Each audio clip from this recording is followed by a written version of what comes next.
بسم اللہ الرحمن الرحیم۔ السلام علیکم اسٹوڈنٹس، آج ہم جدید ماہر معاشیات پروفیسر رابنس کے بارے میں پڑھیں گے۔ اس سے پہلے ہم نے کلاسیکل جو ہے وہ ایڈم اسمتھ کا پڑھا تھا کہ انہوں نے علم معاشیات کے بارے میں کیا بتایا اور معاشیات کی کیا تعریف بیان کی۔ پھر ہم نے ڈاکٹر مارشل کا پڑھا تھا جو نو کلاسیکل میں شامل ہوتے ہیں، اور آج ہم جدید ماہرین معاشیات یعنی پروفیسر رابنس کے بارے میں پڑھیں گے۔ پروفیسر رابنس کا تھوڑا سا انٹروڈکشن دیکھ لیتے ہیں کہ پروفیسر رابنس نے 1932 میں ایک کتاب لکھی تھی، علم معاشیات کی نوعیت و اہمیت، nature and significance of economics and science. اس میں ڈاکٹر مارشل کے نقطہ نظر پر انہوں نے تنقید کی، ان سے اختلاف کیا اور علم معاشیات کو اپنے انداز میں انہوں نے بیان کیا۔ انہوں نے جو علم معاشیات کی جو ڈیفینیشن بیان کی تھی کہ بک کب لکھی، 1932 میں، علم معاشیات کی نوعیت اور اہمیت، اور اس میں انہوں نے جو تعریف بیان کی تھی اکنامکس کی، وہ یہ لکھا تھا کہ علم معاشیات میں اس انسانی رویے کا مطالعہ کیا جاتا ہے جو متعدد مقاصد یعنی جو بہت زیادہ یا لامحدود مقاصد یا خواہشات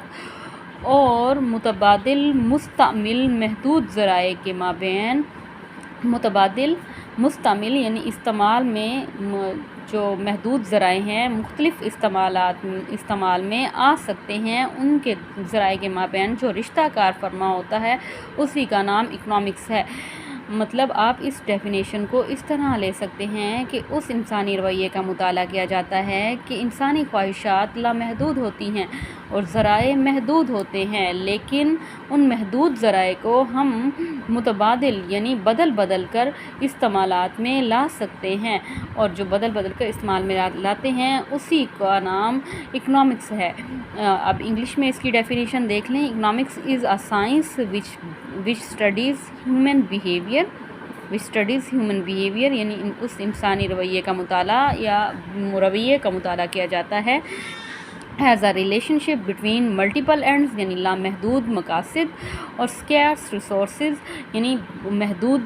ریسورسز یا ذرائع ہوتے ہیں، لیکن ان کو ہم الٹرنیٹیو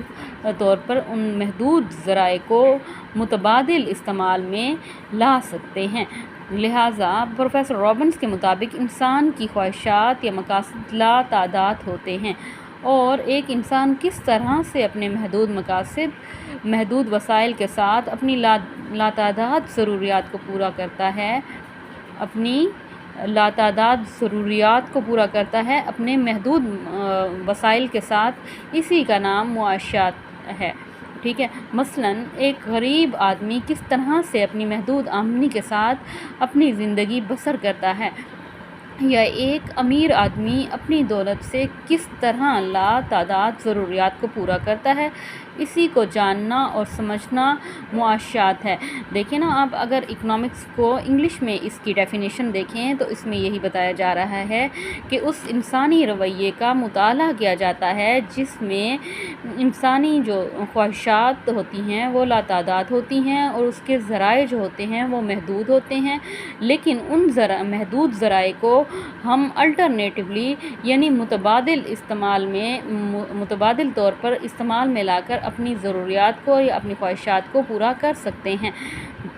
اب دیکھیں کہ ایک اور اکنامکس اسی چیز کا علم ہے کہ ایک آدمی کس طرح اپنی دولت وہ کرتا ہے، ارن کرتا ہے، اور پھر اپنی لاتعداد خواہشات کو اپنے محدود وسائل سے کس طرح پورا کرنے کی کوشش کرتا ہے۔ اب دیکھیں،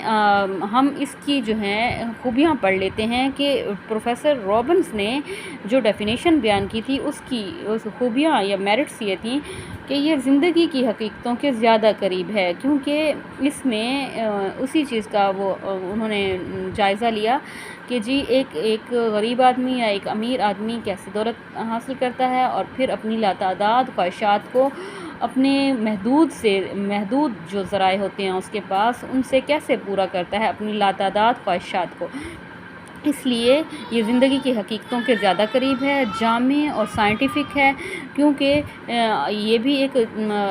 صحیح مسئلہ ہے، کیونکہ ہر انسان کو اس طرح کے پرابلمس فیس کرنا پڑتے ہیں، ہر شخص کو واسطہ پڑتا ہے، کیونکہ وسائل کی کمیابی ہے اور مقاصد کی کثرت ہی معاشی جدوجہد کی بنیاد ہے۔ وسعت مضمون ہے، یعنی سابقہ تمام جو بھی تعریفیں بیان کی گئی تھیں علم معاشیت کی، اس کے مقابلے میں یہ زیادہ وسیع ہے۔ اس میں ڈاکٹر مارشل کے برعکس مادی اور غیر مادی لوازمات کی تقسیم نہیں کی گئی اور نہ ہی مادی خوشحالی کا رونا رویا گیا۔ مادی اور غیر مادی لوازمات کی تقسیم نہیں کی گئی اور مادی خوشحالی کا رونا بھی نہیں رویا گیا، بلکہ اس تعریف کی وسعت کا عالم یہ ہے کہ استاد، جج، کاشتکار، مزدور سبھی کے کاموں کو اس کے دائرے میں شامل کیا گیا اور پورے کے پورے معاشرے کو اس میں شامل کیا گیا۔ ایک غیر جانبدار علم ہے۔ پروفیسر رابنس نے علم معاشیات کو مقاصد کی اچھائی یا برائی سے بالاتر رکھا اور پسند اور ناپسند کا سوال یا مسئلہ پیدا نہیں ہونے دیا۔ معاشرے کے اندر رہنے والے تمام لوگ اس علم سے افادہ حاصل کر کے اپنے معاشی مسائل کے حل کو تلاش کر سکتے ہیں۔ طبی علوم کا درجہ دینے کی انہوں نے بہت کوشش کی، جو قابل ستائش تو ہے، لیکن یہ طبی علم نہیں ہے۔ اصولی طور پہ دیکھا جائے تو طبی علم نہیں ہے۔ اب ہم ان کی خامیاں پڑھ لیتے ہیں۔ خوبیاں ان کی ہو گئی ہیں 5 اور خامیاں ہم پڑھتے ہیں کہ پروفیسر رابنس نے جو ڈیفینیشن بیان کی تھی اکنامکس کی کہ جی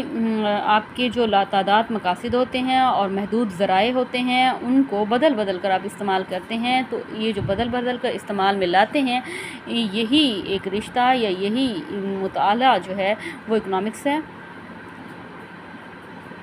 اب ہم اس کی جو خامیاں پڑھتے ہیں وہ یہ ہیں کہ غیر جانبدار نہیں ہے۔ پروفیسر رابنس نے علم معاشیات کو غیر جانبدار علم قرار دیا تھا اور اسے محض علم الحقیقت کا درجہ عطا کیا تھا، حالانکہ یہ بات ثابت ہو چکی ہے کہ معاشیات علم حقیقت کے ساتھ ساتھ علم ہدایت بھی ہے اور ایک فن بھی ہے۔ دیکھیں نا، ہم نے پہلے پچھلی میں پڑھا ہے کہ انہوں نے کہا تھا کہ غیر جانبدار علم ہے، لیکن غیر جانبدار علم نہیں ہے، محض علم الحقیقت کا درجہ عطا کیا تھا ڈاکٹر مارشل نے، لیکن علم معاشیات علم حقیقت کے ساتھ ساتھ علم ہدایت بھی ہے اور ایک فن بھی ہے،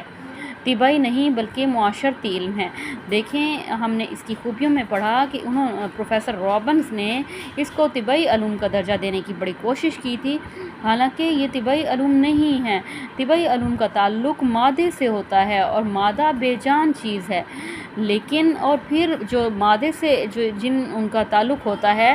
وہ جو ہوتے ہیں ان کے قوانین جامع اور اٹل ہوتے ہیں، وہ بدلتے نہیں ہیں، جبکہ معاشیات کا تعلق تو ایک مادے کی بجائے انسانی رویوں سے ہوتا ہے جو آئے دن بدلتے رہتے ہیں اور اس کے قوانین مشروط نوعیت کے ہوتے ہیں۔ اسی لیے جب انسانی رویوں سے اس کا تعلق ہے تو یہ پھر معاشرے سے تعلق ہے، اسی لیے یہ طبی نہیں بلکہ معاشرتی علم ہے، محض علم حقیقت نہیں۔ ایک تو انہوں نے غیر جانبدار کہہ دیا، پھر علم الحقیقت جو مارشل نے کہا تھا علم الحقیقت ہے، پروفیسر رابنس نے بھی یہی کہا کہ علم الحقیقت ہے۔ نہیں، پروفیسر رابنس نے معاشیات کو سائنس کا درجہ دیتے وقت اس حقیقت کو پیش نظر نہیں رکھا کہ تمام معاشرتی علوم کا بنیادی مقصد انسانی زندگی کو خوشحال بنانا ہے۔ اگر ماہر معاشیات معاشی مسئلوں کا حل نہ بتا سکے تو اس کا کیا فائدہ؟ یہ تو ایسے ہی ہے جیسے ایک ڈاکٹر مریض کو چیک کرتا ہے، اس کا مرض بتاتا ہے لیکن اس کا علاج نہیں کرتا۔ اور پروفیسر پیگو جو ہیں وہ لکھتے ہیں کہ علم معاشیات طب کے مشابہ ہے، جس کا مقصد انسانی جسم کو تندرست اور صحت مند بنانا ہے۔ علم معاشیات کا مقصد بھی زندگی کو خوشحالی سے ہمکنار کرنا ہے،